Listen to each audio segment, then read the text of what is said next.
और आज आपको दिखाते हैं एक संत महंत की लड़ाई जो कि असली नकली पर आई। शंकराचार्य वर्सेस योगी आदित्यनाथ है ये। आज शंकराचार्य अभिमुक्तेश्वरानंद ने योगी आदित्यनाथ पर जमकर हमला बोला, खुला चैलेंज दिया हिंदू साबित करने का। और ये सिर्फ असली नकली की लड़ाई तक सीमित नहीं बल्कि उत्तर प्रदेश में धर्म युद्ध का शंखनाद समझिए, जिसमें योगी आदित्यनाथ के खिलाफ माना जा रहा है। इस युद्ध में सत्ता की घेराबंदी के तमाम मुद्दे तय कर दिए गए हैं। एक तरफ विपक्ष, यह ऐसा चक्रव्यूह है जिससे पार होना पहाड़ खोद कर कुआं तलाशने जैसा है। और इस युद्ध का क्लाइमेक्स दिखेगा अगले साल ठीक चुनाव से पहले माघ मेले में। देखिए रिपोर्ट।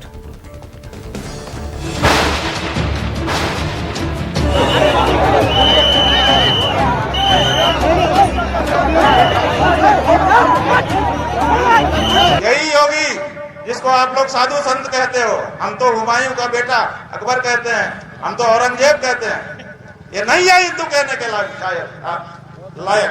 ये मंदिर तोड़ने का समर्थन करने वाला आदमी है। कोई धर्म के खिलाफ आचरण करता है, क्योंकि ऐसे तमाम कालनेमी होंगे जो धर्म की आड़ में सनातन धर्म को कमजोर करने की साजिश रच रहे होंगे।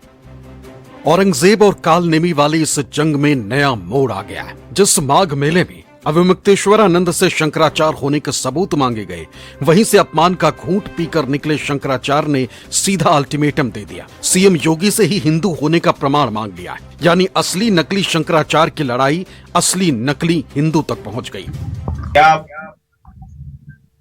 अपने हिंदू होने का प्रमाण आने वाले 40 दिनों में दें? 40 दिन का समय आपको हम दे रहे हैं। 40 दिन में आप अपने गौ भक्त हिंदू होने का प्रमाण दीजिए।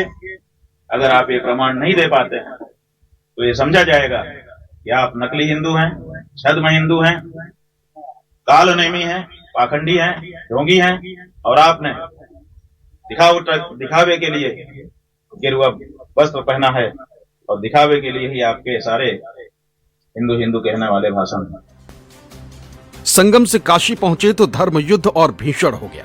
शंकराचार्य ने शिव की नगरी काशी से सीधे 27 का हिसाब करने की चेतावनी दे दी। शंकराचार्य अभिमुक्तेश्वरानंद ने सीएम योगी को खुद को हिंदू साबित करने के लिए चैलेंज कर दिया।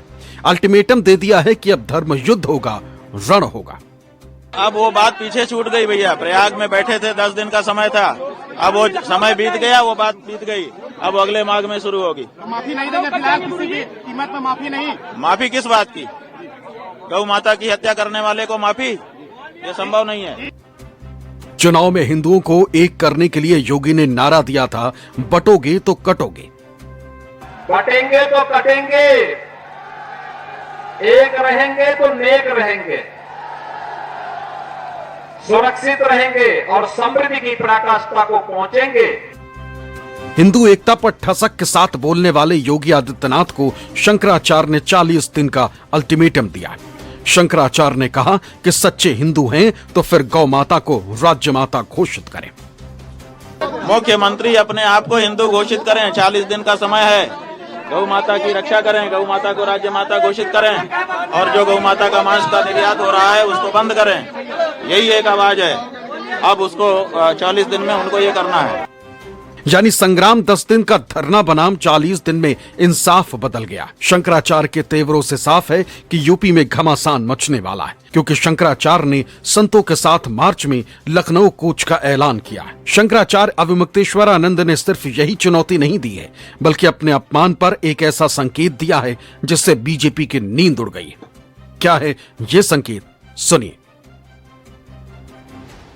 10-11 मार्च को हम लोग लखनऊ पहुंचेंगे संत समाज के साथ, और वहां बैठ करके उस समय तक जो परिस्थिति होगी उसके अनुसार निर्णय लेंगे। दिल्ली की जगह अब हम लखनऊ में बैठेंगे, क्योंकि गौ माता के लिए सबसे ज्यादा ये आवाज दबाने के लिए प्रयास योगी आदित्यनाथ की सरकार ने किया है। योगी आदित्यनाथ के सामने अब हमने प्रश्न रखा है, 40 दिन का उनको समय दिया है।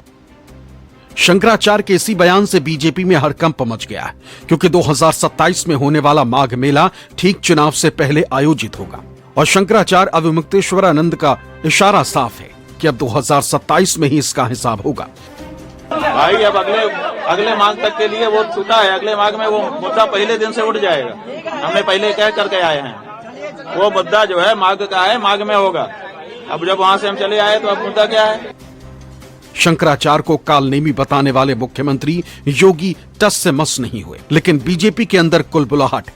गृह मंत्री अमित शाह ने इशारों ही इशारों में कह दिया है कि जो भी सनातन धर्म मानने वालों को नाराज करेगा वो सत्ता में कभी नहीं आ पाएगा। હવે કોઈ દિવસ સનાતન ધર્મના અનુયાયીઓ નિરાશ થાય એવું શાસન આ દેશમાં ક્યારેય નહીં આવે। આઝાદી થયા પછી સનાતન ધર્મના અનેક સંપ્રદાયોના સૌ અનુયાયીઓ રાહ જોતા હતા કે એક એવી સરકાર આવે જે આપણા સનાતન ધર્મને મહત્વ આપી એના આધાર પર દેશ ચલાવવાનો। हिंदुत्व के मुद्दे पर बीजेपी फंसी तो अखिलेश यादव भला कहां चूकने वाले थे।